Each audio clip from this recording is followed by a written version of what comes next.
Yo, what's going on, guys? This is Snape here, and I'm back with a brand new video. Today, guys, we're going to be reacting to Hiswattson quitting Apex Legends. If you enjoy, like, comment, subscribe. Without further ado, let's jump straight into this. So this is the type of video that I have never done before. I don't normally do reacting videos. I think I've done it once before on my own content. Today, I'm going to be reacting to Hiswattson, who is honestly one of the biggest platform players on the game. And he has come out and essentially said that he is quitting the game. So we're going to go through the video today, watching and reacting to the things he say and whether I agree or disagree, and whether I can just basically put my own input into the video. So without further ado, let's jump straight into it. As I'm sure we're all aware, Apex Legends has had it quite rough the past couple of years. Player counts have been steadily declining for years. This is something that I've spoken on quite a lot. Directions. So I wanted to talk about my experience playing the game, why I've stopped playing so much, and why I don't plan to play hardly at all going forward. I've played this game for 4 years, and I've been every type of player. I've played it casually for a while with friends, played ranked casually, competed at the highest level, and played ranked professionally. So I've had a mix of it just being That's the one thing. That's one of the reasons why I wanted to touch on it. Like, Hiswattson is genuinely one of the biggest players, man. Like he's mentioned there, you know, he's done it competitively. He's been to LAN. He's been #1 pred. He has changed his life around by playing this game. So him coming out and speaking out, as well as say being someone that has, you know, very friendly with the Apex devs, and of course as well just being such a big face of Apex. This is a massive video, and I'm not surprised it's got 500,000 views already. And being a full-time job, I've played this game every way possible. I've seen it from every angle, and as a pro player and streamer, I've also heard lots of insider information and schemes or secrets or whatever you want to call them, which I'll get into later. And type of person that will know a lot more than the regular person. So I'm not going to start from the beginning. It's a live service game, and the current version is all that matters. I will frequently bring up anecdotes from the past, but only if I feel as though they are relevant to why the game is currently the way it is. Let's start with what has become the absolute #1 reason why I think the game has fallen to such a low. Okay, and I'll straight use in. an example. Take Skyrim. It is one of the best-selling games of all time, and people still play it to this day. It is a very, very popular game. There are also a lot of friends that still play it. People who don't like Skyrim, and Skyrim doesn't care if you don't like it. If you don't like open world fantasy vibe, that's fine. You can go play something else. It's not trying to appease everyone. Apex Legends, however, constantly flips back and forth between what audience it is trying to capture, and while doing so, it loses both of them. Live service games tend to either go after one audience: competitive-minded people who like to try being the best or just want to scratch a competitive itch, or the casual audience who don't really have any allegiance to the game whatsoever and will just jump around to whatever they think is fun or looks like it will be fun. Fortnite is a great example. They have literally thousands of game modes for people to choose This is the thing that's wild. The content that Fortnite provides is mental. The competitive scene in Fortnite, while large and actively supported by the developers, is really just more of an arm or leg to the game, whereas in a game like CSGO, competitive is the head and the torso. How does this relate to Apex Legends? Well, so I agree completely here. There's been so many times where we've been going, say, back and forth. You know, one season we'll end up having the most competitive season out there. Next season we're going back to basically getting so many people high ranked, and it's just because at the end of the day they want to be appealing to the casual audience. They want them to enjoy their like ranked competitive experience. But then if you go on and you watch like the ALGS, and that is when the game is popping the most, it shows there is a competitive scene there, which is what appeals to so many people. I'm not gonna lie, whenever I watch ALGS, all I want to do is play competitive. I want those end rings, I want those end zones, I want to see those mad fights, tactical decisions, and that's something that it lacks in. As soon as we have, like, for example, the ranked seasons, the last two, they are absolutely shocking in my opinion. I'm fed up of making videos of saying how rank needs to be changed. That's why I've not made one in so long, and they're some of my most popular videos, literally just giving feedback on how the rank system's so bad. And at the end of the day, we are still in that predicament where it does feel like we've gone a lot of the time going into the competitive players, and now we've just gone straight back to casual. And I think it's been like that for the last few seasons. But of course, so many switches and changes, it's gonna, you know, annoy people. I have 3 examples which I'll be talking about. Let's start with the second worst one in my opinion. Engagement optimized matchmaking in public matches. EOMM for short basically throws skill-based matchmaking out the window and attempts to try and choose when you win and when you lose to try and trick you into playing longer. For as long as I can remember, Apex Legends does not care about putting you with your skill group, unlike almost every other live service game. You'll hear constant complaints from casual players saying Skill-based matchmaking is shocking in Apex. Clearly way better than them, them and it turns them away from the game? Well, Mm-hmm. that's because of EOMM. I'm a very good player. I should not be in lobbies with noobs, and we can all agree on that. However, if I take, say, a 3 to 4 day break from pubs, not even the game, just the pub playlist, I will 100% be put into a match with people who are nowhere close to my skill level. After about 1 to 2 hours of me absolutely steamrolling people, I will then suddenly have my matchmaking time quadrupled and will even get skipped very often in the queue. These games are filled with nothing but sweats, and the games will stay that way until I take another 3 to 4 day break from pubs. I do agree on this. I mean, I have had many times, for example, when I've come online and then I've gone in and just played a pub game straight off the drop. I'm just going to do a quick pub game. Like just before maybe playing ranked, maybe all I've been doing is grinding ranked, and I have a pub game, and no joke, the first pub game I play, I'll drop like a over 10 kill game with a high damage, and you're thinking to yourself, damn, I'm playing really well today.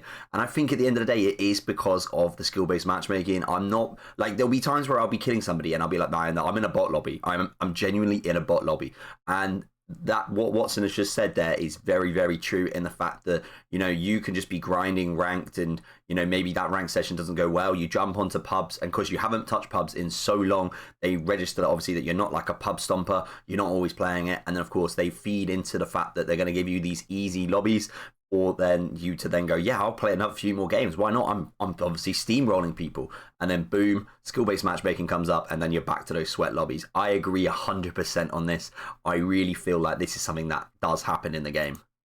Seen this play out numerous times over the years, and when someone told me I was wrong, I decided to go play a pub game just to check, and I literally almost broke, at the time, what was the damage world record. Every person I shot at looked like literal bots. And I can guarantee you, if I played another hour or so, I would have went right back to the sweaty lobbies, and I would have been stuck there. With this system, both good and bad players who want a casual experience are frustrated. Noobs are constantly getting farmed, and good players are forced to play in the sweatiest lobbies possible until they quite literally stop playing the game and come back later. Skill-based matchmaking isn't bad for gaming. Engagement-optimized matchmaking is bad for gaming. EA has a patent for it and uses it in what I assume is all of their competitive games. Let's move on to example number 2. Well, there we go. So that's not a good thing, is it? Players, but for those who didn't play Apex, oh boy, you're in for a ride. The transition from Season 12 to Season 13 was one of the most poorly handled updates in the history of gaming, in my opinion. Let me lay it out for you. I do agree. Season 12 turned the very popular ranked playlist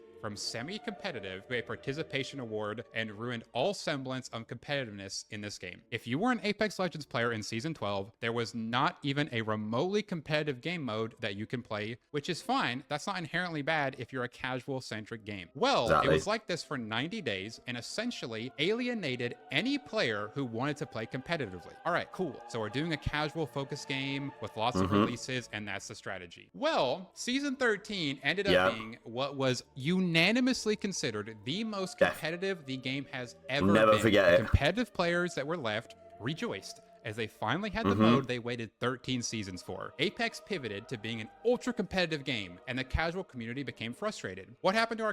No, honestly, if you didn't play Season 13, the first split, my God, guys, genuinely, like, so many people, like, some of my friends were getting rattled by it, going, it's just too hard, too hard. I was like, but this is how it should be. This is what rank grinding should be like. Why should it just be easy to fly up through the ranks? I want that competitive feel. Yes, I'm going to get angry. I'm going to get frustrated at times. But I'd rather it be like that than having these lobbies where people are just steamrolling the whole lobby because it's so damn easy. You need that competitive edge. And when they said originally that they were bringing back the Season 13 rank style, and I was like, oh my God, this is going to be incredible. Of course, it was the second split where they then went and made it easier, and of course that was a massive hit to the system.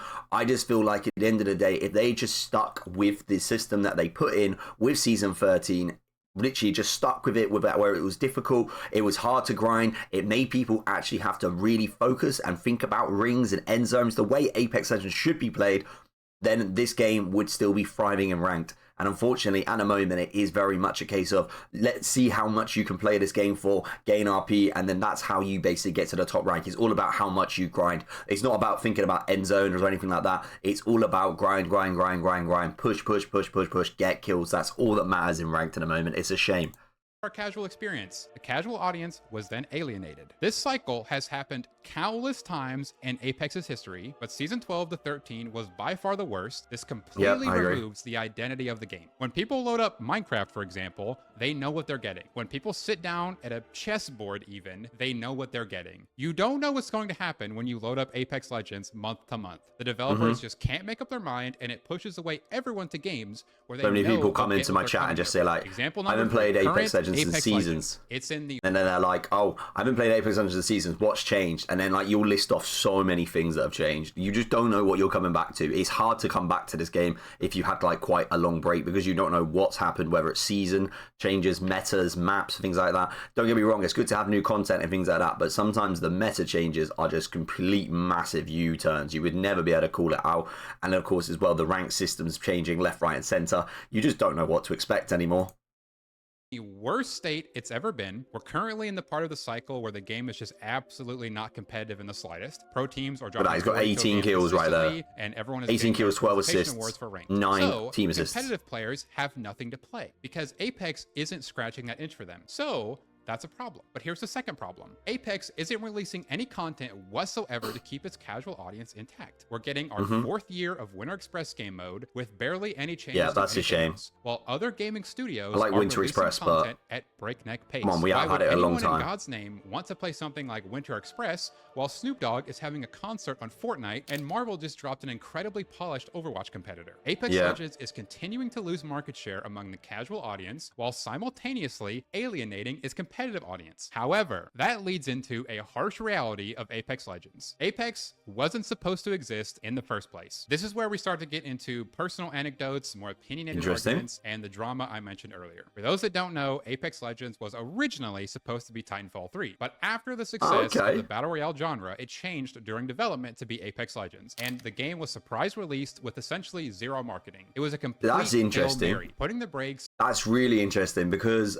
when it did come out, like you mentioned there was no publicity, nothing at all, just bam, out of the blue.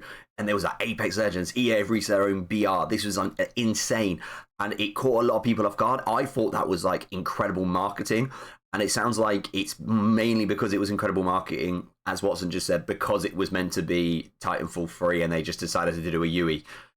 Which is kind of wild. I can understand now why quite a lot of the Titanfall fans were obviously quite annoyed by that, because it sounds like they were obviously getting hopes up about a new game, and then they turned around and were given a brand new game, which is obviously not completely different. It's very similar, Apex, to Titanfall, but obviously different play style and things like that. So yeah, crazy that's actually what happened. I thought that was just god-tiered marketing, the way they did it. It was really good in my eyes, but changed my opinion on that. Successful franchise, Titanfall, to dip their toes in the new genre. What happened next was something EA could never have expected. The game absolutely banged far beyond anyone's expectations, raking in billions and billions of dollars even years after the release, which very likely would not have been the case for Titanfall 3. So that's great. The game did better than expected. That means they'll put more resources into building it even bigger. Well, unfortunately, in my opinion, Apex Legends is a huge victim of corporate America. You see, EA had two options after they caught lightning in a bottle with Respawn's Apex. They either take a risk and keep putting more work into it, hoping it'll grow even larger, or they sit on their fat stack of cash and collect an absolute boatload of money while keeping costs as low as possible. And as I'm sure you can probably guess, as time went on, they shifted way more towards the second one. The expected earnings of Titanfall 3 were absolutely blown out of the water with Apex, and I think this reality made its way down the management chain and severely affects the decisions that Respawn makes with Apex Legends. I've talked to countless Respawn employees from various departments over the years, ranging from art to security to map designers to game balancers to community managers, play testers, etc., and I have heard two gloomy phrases they've all repeated. We want to do blank, but we're not allowed, or all our suggestions fall on deaf ears, both of which imply one major problem. Upper management is either negligent, lazy, or has motives that do not align with the player's best interest. Almost every Respawn employee I've worked with directly was See, that sounds like I mean, you can't really argue with what he's just said there, because there's been so many suggestions out there. There's been so many times where I remember seeing people went to like an Apex summit, and I remember they gave all these ideas. They were all really positive. It was just like, this has been incredible. And loads of the content creators walked away from that really happy. And then it felt like the next season when they released stuff, I saw people commenting saying like, this was not what we spoke about. This was not what we said should be introduced to the game and things like that. So it even felt like what was being given to probably the developers and things like that was maybe, like they said there, maybe they pushed their ideas towards the higher ups and they got shut down. So that's unfortunate, because like I say, it sounds like the devs are willing to listen to these changes, are willing to be like, look, that sounds like a great idea, but we can't make that happen because we have maybe this set of guidelines, this target to hit, and at the moment changes would maybe fluctuate that. It really is interesting to know, the backside of the things on how it works corporately. Absolutely dripping with talent and passion for the game, but they're being actively suppressed by the people above them on the totem pole, and it has been incredibly sad to listen to them slowly lose passion for the game. And most of them, quite frankly, sound like they've given up at this point, and it sucks to listen to. There's one final thing that I think really sealed the nail in the coffin for my love for Apex, and that's the active suppression of community-made content. Almost every game that has stood the test of time has had a user-generated content. Minecraft is the most popular game of all time because you can literally do whatever you want. You can build anything you can imagine, and anything you can't build, you can easily mod into the game. Fortnite has a whole catalog of user-made maps with millions of players. Apex Legends has, like I said, actively suppressed all community-made content. There is a modded version of the Apex client where you can kind of sort of make stuff if you know what you're doing. Anyone that has any what I'm watching right now, I'm not gonna lie, I've never seen this before, but this is just something that needs to be done, really. I know I don't think this will ever happen, but this type of content was what made my childhood. For example, I used to play Halo 3, and I loved Halo 3, and I would sit there for hours on end in Forge mode, creating these maps, making these like creations, and it was really fun to do, and it really made people obviously pull out these incredible work. Like, for example, we're looking right now at what is made as Duck Hunt. Duck Hunt was around in Halo 3. It was so much fun, and it does bring back those customs. Of course, when we play customs now, a lot of people are having to do their own little twists and turns, hide and seek, Mike Myers, things like that. They're having to do things that, make the game more fun. And that's, unfortunately, they're just having to do it on a basic map and just depending on how many players they've got. Whereas if they introduce something like this, these type of customs, wow, how much fun would this be? This would actually make customs unbelievably fun. Honestly, this would be a god tier thing to be brought into the game. It really would. Sort of involvement in this is literally shunned by Respawn. If you're an EA creator and you even talk about R5 Apex, you will be kicked out of the program. I tried hosting a $1,000 tournament in this modded version of the game, and I was handed a cease and desist by an EA lawyer in less than a week. Actually, it was probably more like 2 days, but I'm gonna say a week. And of course, they have every right to do this. But the thing they do, because it is their game. Community-made content while simultaneously not releasing it shows it's no coincidence you could that do the it. most watched and supported aspect of Apex is ALGS, because it is literally the only outlet for players to do something bigger than the game and create storylines and content that aren't shackled to only trios and ranked and are twice a year new temporary game mode that usually sucks. They aren't making good content at the pace that's needed for them to compete with other titles. They won't let the community make their own content, and they won't make the game competitive. Not one person is shocked that the Apex Legends player count keeps reaching new all-time lows. And listen, I'm making this video out of passion. I absolutely love Apex Legends, and I will always have a soft spot for the Apex community. And I agree with exactly what he's saying there. Whenever I make a video talking about things, criticizing things, I'm never doing it in a way to slander the game. I'm doing it because you love the game. This is, in my opinion, the best BR out there. I really still believe that. The mechanics, the movement, the skill, the fact that you have to obviously be thinking about different legends. It's just so much to this game. It's so smart. But unfortunately, the strategy is just going all over the place, and more people are quitting every single day. And it's heartbreaking, to be honest, because when I get people coming into my chat going, oh, people still play this game. People still play this game. Like, why do you still play this game?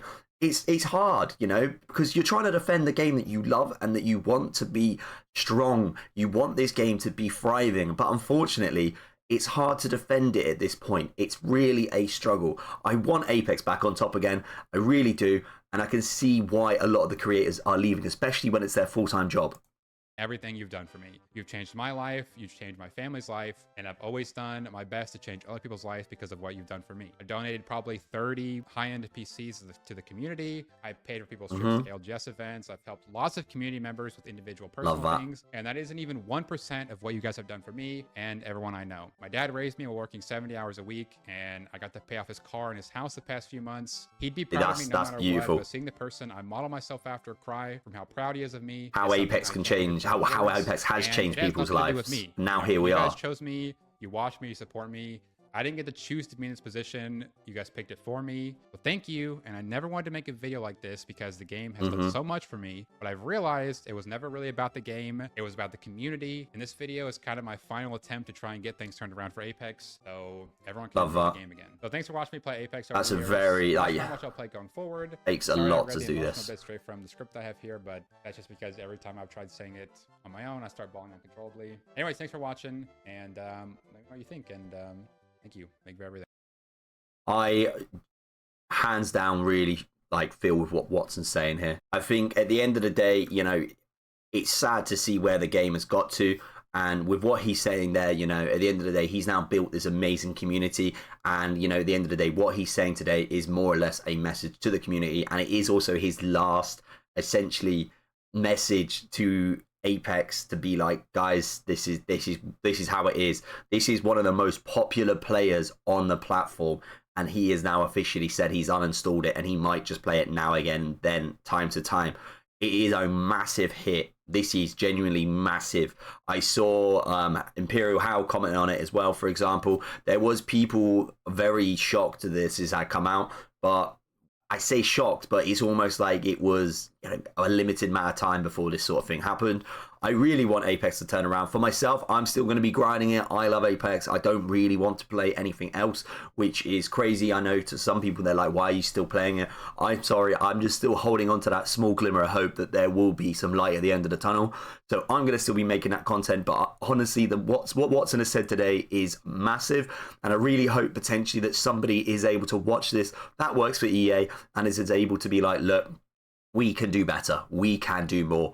And fingers crossed that we can see a brighter future in 2025. But yeah, guys, that is everything. If you have enjoyed the video, please like, comment, subscribe. Let me know if you've enjoyed me doing this reaction type of video. This is something literally I say I don't really do this, but I felt like this video is so needed to be talked about. The more it's spoken about, hopefully, the more it can reach the higher ups. But yeah, that's all. I'm going to shut up, and I hope you all had an amazing Christmas and an amazing New Year. See you all in the next video.